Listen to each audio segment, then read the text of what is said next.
Hello everyone, welcome to Namrata educates. हम लोग MP group 2 सब ग्रुप 3 के पीवाईक्यू की प्रैक्टिस कर रहे हैं।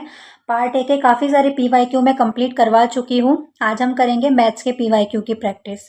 ठीक है, और इसकी पीडीएफ मैंने डाल रखी है टेलीग्राम चैनल पर, तो वहाँ से जाके पढ़ सकते हो, उसका सॉल्यूशन देख सकते हो।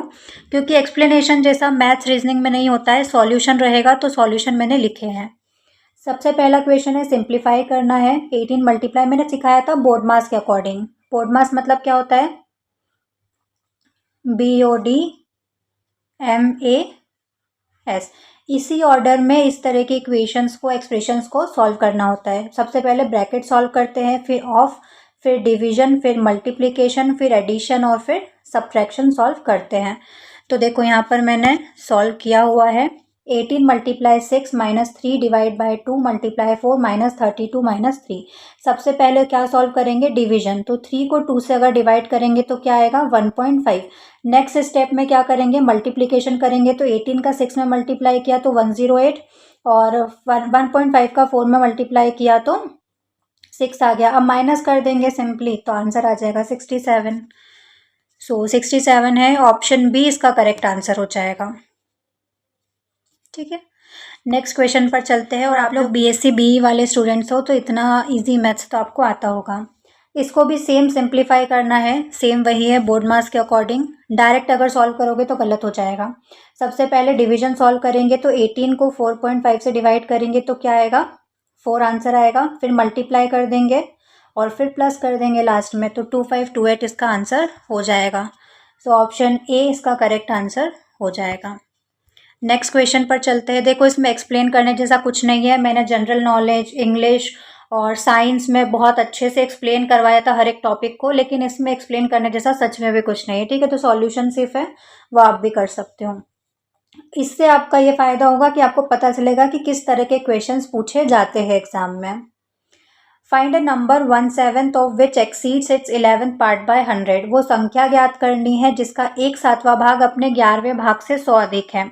जैसा इसमें बोला है सेम वैसा लिखना है। वो संख्या ज्ञात करनी है, तो मान लो वो संख्या क्या है? x है। इसका 7वां भाग जो है इसी नंबर के, इसी संख्या के 11वें भाग से कितना है? 100 ज़्यादा है। ये इस इक्वेशन में बोला गया है। हमारी पूरी इक्वेशन बन गई, बस इसको सॉल्व करना है। तो देखो यहाँ पर मैंने सॉल्व किया हुआ है। Let the number be x, उस नंबर को हमने x मान लिया। According to the question, question के अकॉर्डिंग क्या है? उस नंबर का 7वां भाग उसके 11वें भाग से 100 ज़्यादा है। और x अपॉन 11 को इधर ले आएंगे तो माइनस का हो जाएगा। जैसे इक्वेशन सॉल्व करते हैं, दोनों का एलसीएम ले लेंगे तो 11x माइनस 7x अपॉन 77 उधर चला जाएगा तो मल्टीप्लाई हो जाएगा। इसको डिवाइड कर देना तो आंसर आ जाएगा 1925। 1925 इसका आंसर हो जाएगा। आप भी फटाफट नोटबुक और पेन लेकर बैठो और सॉल्व करते जाओ और आंसर देते जाओ कमेंट्स में। नेक्स्ट क्वेश्चन है, if alpha and beta are the roots of the equation. इस इक्वेशन के रूट्स क्या है? अल्फा और बीटा। तो हमको वैल्यू फाइंड करनी है 1/α² प्लस 1/β² की। तो इस इक्वेशन को मिडिल टर्म स्प्लिट करके सॉल्व करेंगे। अल्फा बीटा की वैल्यू फाइंड कर लेंगे और उसमें पुट कर देंगे तो आंसर आ जाएगा। ये इक्वेशन है, इसको मिडिल टर्म स्प्लिट किया तो 15x प्लस 2x आ गया। कॉमन लिया और सॉल्व कर देंगे तो ये अल्फा एक रूट आ गया, बीटा दूसरा रूट आ गया। इसमें पुट कर दो अल्फा बीटा की वैल्यू और प्लस माइनस डिवाइड कर देना तो आंसर आ जाएगा 2 to 9 अपॉन 25 तो कैंसिल हो गया, 36 यहाँ पर मैंने गलत लिख दिया, यहाँ पर 36 आएगा। ठीक है, 2 to 9 अपॉन 36 इसका आंसर हो जाएगा। तो ऑप्शन 4 इसका करेक्ट आंसर है। हम चलते हैं नेक्स्ट क्वेश्चन पर। देखो, ये मैथ्स है इसलिए ज़्यादा टाइम वेस्ट नहीं करना है। आपको आता है तो आपका हो जाएगा, अगर मैथ्स वीक है आपका तो फिर प्रॉब्लम आएगी। जिन भी बच्चों की मैथ्स और रीजनिंग अच्छी होगी ना, तो उनके फ्री के मार्क्स ऐड हो जाएंगे। ये 15 क्वेश्चन मैथ्स के और 14-15 क्वेश्चन रीजनिंग के, तो 28 से 30 क्वेश्चन उनके वैसे ही सही हो जाएंगे जिन बच्चों की मैथ्स और रीजनिंग अच्छी है। और इस वीडियो से आपको आइडिया हो जाएगा कि आपको किस तरह के क्वेश्चन की प्रैक्टिस और करनी है। The ratio of ages of Adarsh and Aman is 3:7। Adarsh और अमन की एज का रेशियो कितना है? 3:7 है। अगर आदर्श की एज 21 है तो हमको सम, दोनों की एज का सम फाइंड करना है। तो पहले अमन की एज फाइंड करते हैं, फिर दोनों को प्लस कर देंगे। तो यहाँ पर मैंने सॉल्व किया है। आदर्श और अमन का रेशियो कितना है? 3:7। और रेशियो में होता है तो एक वेरिएबल मान के चलते हैं। तो आदर्श की एज मान लो 3x है और अमन की 7x। अब 3x किसके बराबर है? 21 ईयर्स आदर्श की एज गिवन है हमको। x ये 3 जाएगा तो डिवाइड हो जाएगा, तो x की वैल्यू क्या आ गई? 7। तो अमन की एज कितनी हो जाएगी 7 इंटू एक्स, मतलब 7 into 7 49 years.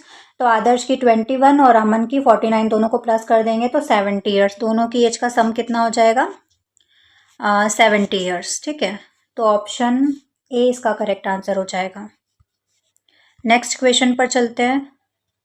Rohit bot an old car for ₹19,000। Rohit एक कार खरीदता है, पुरानी कार 19,000 रुपये में, और वो 1,000 रुपये उसकी रिपेयरिंग में स्पेंड करता है और उसको 25,000 रुपये में बेच देता है। तो उसको लॉस हुआ या प्रॉफिट हुआ, उसका परसेंट निकालना है। तो देखो सामने दिख रहा है, 19,000 में खरीदी, 1,000 रुपये उसने रिपेयरिंग में लगाए, 20,000 में पड़ी उसको टोटल कार, उसने बेची कितने में 25,000 में, 5,000 का प्रॉफिट हुआ उसको, तो परसेंट निकाल लो। यहाँ पर फॉर्मूला लिखा हुआ है, कॉस्ट प्राइस कितना हो जाएगा टोटल 20,000, 19,000 में खरीदी थी, 1,000 रुपये रिपेयरिंग के, तो 20,000, बेची कितने में, सेलिंग प्राइस 25,000 में, तो प्रॉफिट कितने का हुआ, selling price minus cost price, 5,000 का उसको प्रॉफिट हो गया। परसेंट निकालना है तो प्रॉफिट अपॉन CP इंटू 100 कर देंगे, तो 25% उसका प्रॉफिट हो जाएगा।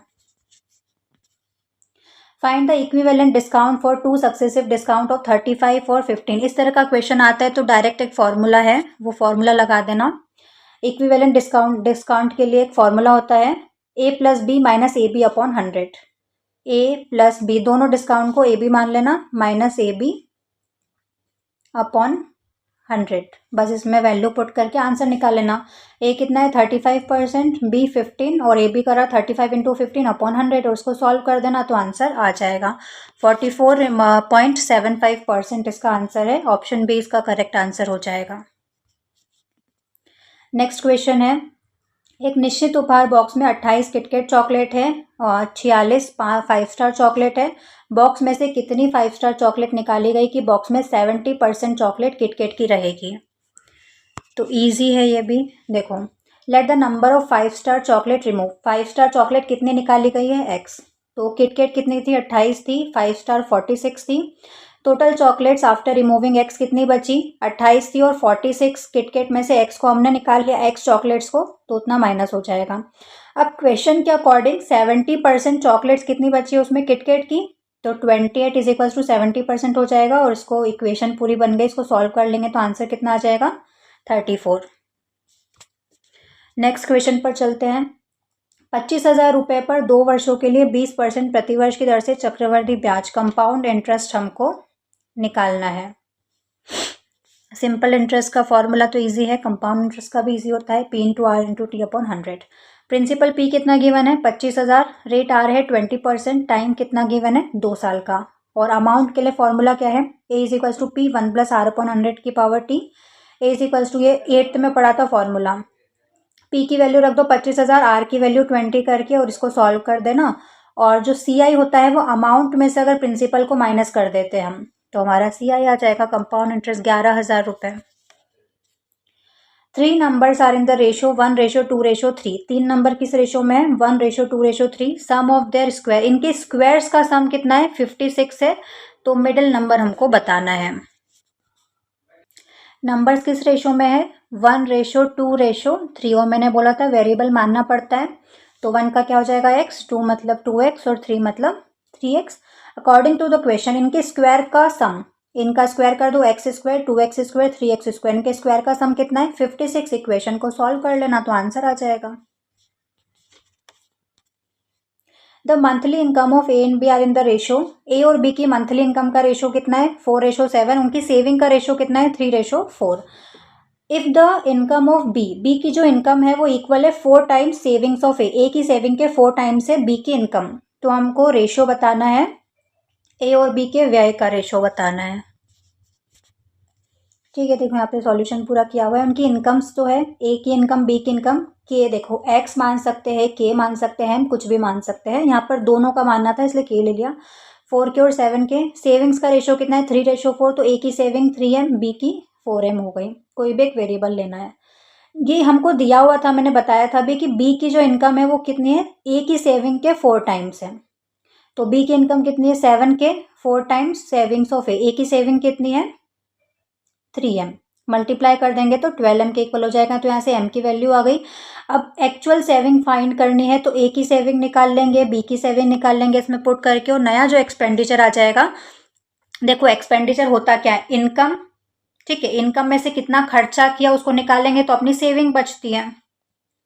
नाउ फाइंड एक्सपेंडिचर, तो ए का एक्सपेंडिचर निकाल लेंगे, बी का इसमें माइनस करके एक्सपेंडिचर निकाल लेंगे, और जो रेशो चाहिए था ए और बी का वो आ जाएगा, तो 27/56 इसका आंसर हो जाएगा। द सम ऑफ, देखो यहाँ पर आपको ये मैथ सिखाना इस वीडियो का पर्पस नहीं, यहाँ पर आपको सिर्फ इतना बताना है मैथ्स और रीजनिंग के वीडियो में तो कि किस तरह के क्वेश्चंस पूछे जाते हैं, है ना। और आप बीएससी बी के स्टूडेंट हो तो ये वाली मैथ्स आपको आती होगी, तो क्या सिखाना है इसको। The sum of 3 number is 245, 3 number का सम कितना है 245। अगर फर्स्ट और सेकंड नंबर का रेशो 2:3 है, सेकंड और थर्ड नंबर का रेशो 5:8 है, तो थर्ड नंबर क्या है वो हमको बताना है। देखो मान लो 3 नंबर क्या है, ए बी सी मान लिया। फर्स्ट 2 नंबर ए और बी का रेशो 2:3 है, तो ए 2 के और बी 3 के कोई भी एक वेरिएबल मानना है। बी और सी का रेशो 5:8, तो बी 5m। और अब देखो बी दोनों में कॉमन है, तो यहाँ पर क्या है बी 3 के और यहाँ पर क्या है 5m, तो दोनों इक्वल है। दोनों को इक्वल रख के कोई भी एक वेरिएबल की वैल्यू निकाल लेंगे, तो यहाँ से के की वैल्यू आ गई, उसमें पुट कर देंगे, तो ये ए की वैल्यू ये बी और एम के टर्म्स में आ गई। अब तीनों का सम कितना है 245, करके एम की वैल्यू निकाल लेंगे इक्वेशन बना के, एम की वैल्यू आ गई, और सी जो हमने माना था उसमें एम की वैल्यू पुट कर देंगे तो आंसर आ जाएगा। The time taken by a train 160 metre long, एक ट्रेन की लंबाई कितनी है 160 मीटर, वो कितना टाइम लेगी, रनिंग एट 72 किलो, उसकी स्पीड कितनी है 72 kilometre per hours, in crossing an electric pole, एक इलेक्ट्रिक पोल क्रॉस करने में कितना टाइम लगेगा उसको। तो ट्रेन की लेंथ कितनी है 160 मीटर, स्पीड कितनी है 72 किलोमीटर पर आवर्स, उसकी स्पीड को हमको मीटर पर सेकंड में कन्वर्ट करना है। देखो यूनिट सेम होनी चाहिए, यहाँ पर ये जो ट्रेन की जो लेंथ है वो मीटर में गिवन है, तो यहाँ पर हमको मीटर पर सेकंड में कन्वर्ट करना पड़ेगा। तो मीटर पर सेकंड में कन्वर्ट करने के लिए 5/18 का मल्टीप्लाई करते हैं, तो 20 मीटर पर सेकंड इसकी स्पीड आ गई। टाइम टू क्रॉस अ पोल, पोल को क्रॉस करना है तो ओनली ट्रेन की लेंथ मैटर करती है, टाइम क्या होता है डिस्टेंस अपॉन स्पीड, 160/20 आ जाएगा, तो 8 सेकेंड इसका आंसर हो जाएगा।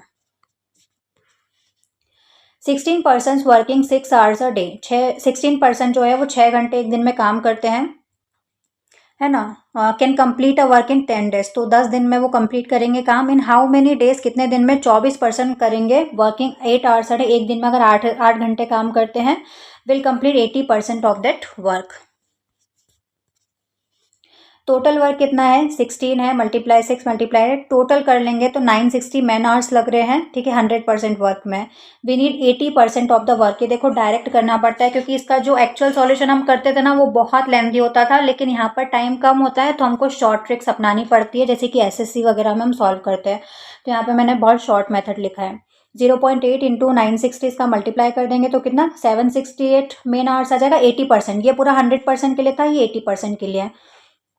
अब work done per day 24 persons, अगर 8 घंटे काम करते हैं 24 लोग, तो कितना लगेगा 192 मैन आवर्स पर डे लग जाएगा, तो उसको डिवाइड कर देंगे तो कितना रिक्वायर्ड टाइम आ जाएगा डेज 4 दिन। ठीक है, तो इतने ही क्वेश्चन थे, तो ये सेशन कंप्लीट हो गया है और आप प्रैक्टिस कर लेना पीडीएफ से जाके एक बार, और आपको कोई डाउट हो तो कमेंट्स में पूछ सकते हो। बस इसके बाद एक हिंदी का और बचा है, वो मैं बता दूं पार्ट ए में, फिर हम पार्ट बी के स्टार्ट कर देंगे। तो केमिस्ट्री मुझे लगता है सबसे ज़्यादा है, तो मैं केमिस्ट्री के सबसे पहले लाने का सोच रही हूँ, केमिस्ट्री बायोलॉजी फिजिक्स वगैरह के, इसके पीवाईक्यूज में कंप्लीट करवा दूंगी। आप भी प्रैक्टिस करते रहना, और स्क्रीन पर इसकी पूरी प्लेलिस्ट शो हो रही है, सारे पीवाईक्यूज आपको मिल जाएंगे लाइन से, तो स्क्रीन पर जो प्लेलिस्ट शो हो रही है वहाँ जाकर देख सकते हो। हिंदी इसमें पूछा जाता है, हिंदी के काफ़ी सारे लेक्चर मैंने पढ़ाए हुए हैं, तो उसकी प्लेलिस्ट भी स्क्रीन पर शो हो रही है, तो वहाँ जाकर देख सकते हो। वीडियो पसंद आया तो शेयर करना, लाइक करना, सब्सक्राइब करना, बेल आइकन प्रेस कर लेना ताकि और वीडियोस आपको मिलते जाए। और आज के लिए बस इतना ही, मिलते हैं हम नेक्स्ट वीडियो में। जय हिंद।